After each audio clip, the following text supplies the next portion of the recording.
So welcome to another unboxing by theplayersaid.com. I'm Alexander. Today we're going to take a look at GMT's latest P500 that was called Sekigahara, the Unification of Japan. This one's actually been on my P500 list for quite a while. I was fully in on the hype and joined in.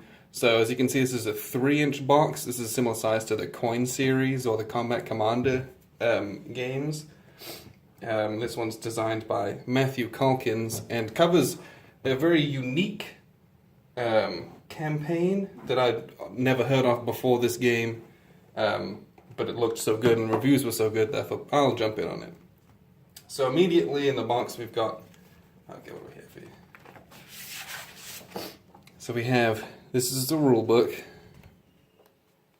It is full color, and the illustrations here are just beautiful. Very, very, very helpful.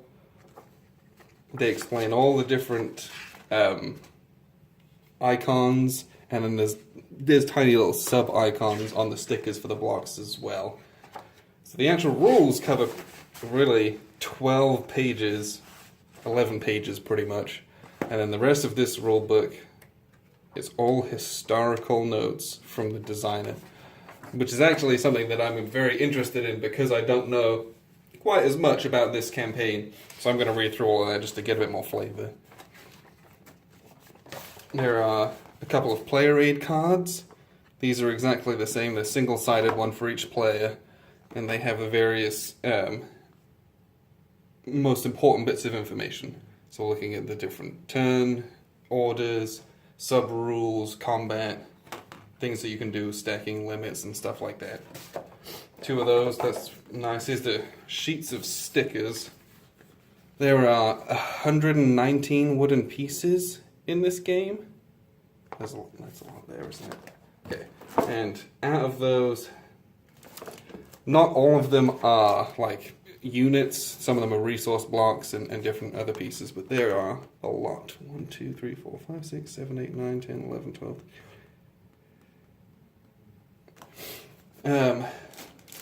There's a lot of stickers, a lot of actual playing pieces, so I'm going to have to spend some time putting these together. And there's the 2 different factions, and then there's also some smaller stickers that are going to go on castles and stuff like that. So we have that to do. So here's the mounted board. Let me move these out of the way. Comes in a giant baggie.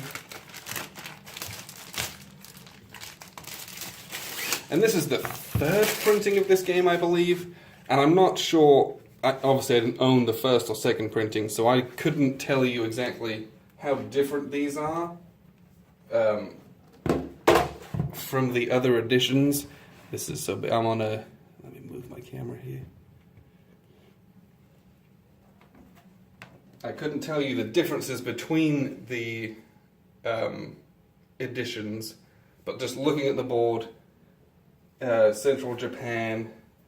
This is a point-to-point movement game, and looks like the blocks, there's a lot of blocks, a lot of pieces, and the board is spaced out nicely, so there's going to be a lot of space for everything. So there's not going to be a lot of, hopefully, a lot of kind of clustering and having to jimmy around things. Each of the starting locations has a set of small icons to help setup be easier. There are set ones that start and then you put out other random ones. It's a very clean board. There's a turn track over here. So that's going to be very easy on the eye, and hopefully it's going to simplify play. There's not too much going on there. Let me bring these back out. What else do we have in the box here? Okay, so we have a couple of decks of cards, one for each faction, and we'll crack those open in just a second. We have these fully, I have 2 of these. These are cloth bags. We'll be drawing pieces randomly from these bags when we're recruiting or potentially available units. You might be asking where are the pieces? They're underneath this cardboard insert here. Look at this huge, huge bag of pieces. This is a lot. Bag within a bag, just so they don't spill out everywhere in transit. Let me get some of these out of here. So we should take a look at them. Okay. So these are all the pieces. So like most of the units are a standard rectangle size. These are black. We have these.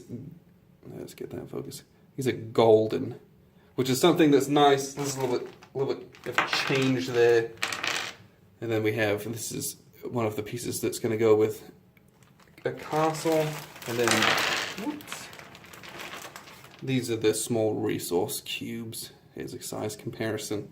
I like the gold color. I think it's very unique to this game. We'll put the stickers on those here in just a bit.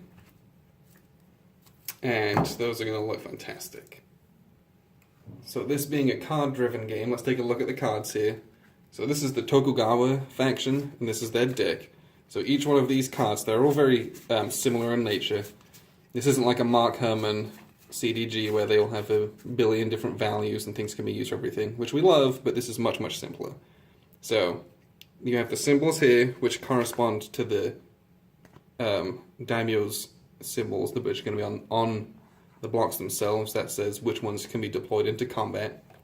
There's the name of the daimyo, and then there's also an initiative bid number here as well. And really, that's all these cards are. The swords here indicate that that particular